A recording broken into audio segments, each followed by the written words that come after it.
Noong May 30 nga, nagkasagawa tayo ng entrapment operation at nagresulta nga ito sa pagkakahuli ng 4 na involved sa pagpapalaganap ng illegal na droga. At sa ngayon, sa kustodiya natin sila at ang kaso na isinampa natin sa kanila na sa hukuman. At kaya, ayun, ongoing yung investigation.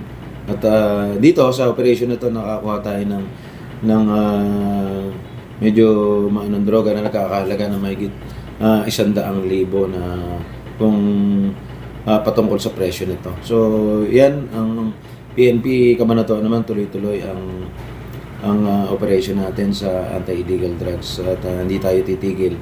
In coordination ito sa ating City Anti-Drug Abuse Council, down sa Barangay Anti-Drug Abuse Council, of course yung barangay official natin so na tumutulong sa atin. And in coordination ito, lahat ng operation namin in coordination sa PIDEA. Kaya ang ginagawa natin dito ay parang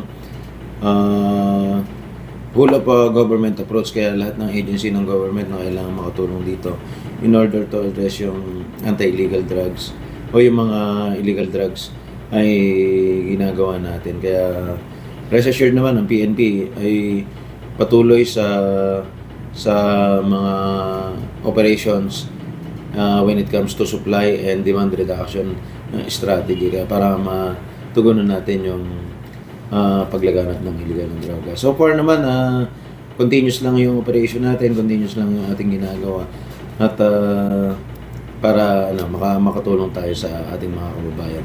Dahil alam natin na ang droga ay root of all evil, ika nga. Kaya ito yung isa sa concentration natin.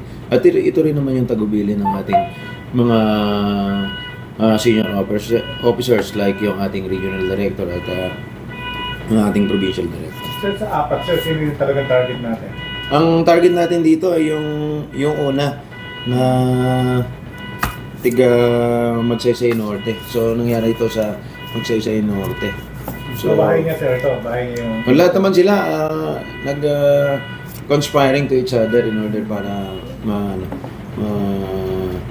maibenta yung mga illegal na droga. At, so, maituturing natin, sir, na malaking hakbang ito dun sa trust natin, yung supply reduction. Ano? Yes, sir. Bali, ito nga kasi yung mga drug personality nito may nahuli ng pangalawa, meron nahuli ng pangatlong beses na. So, nakakalabas pero patuloy pa rin. Kaya tayo naman, di naman tayo titigil para mailagay sila sa kamay ng batas para mapigilan na ito.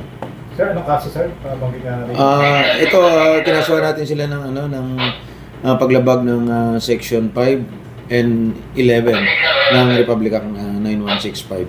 So, yun yung kaso na ipinail natin sa kanila.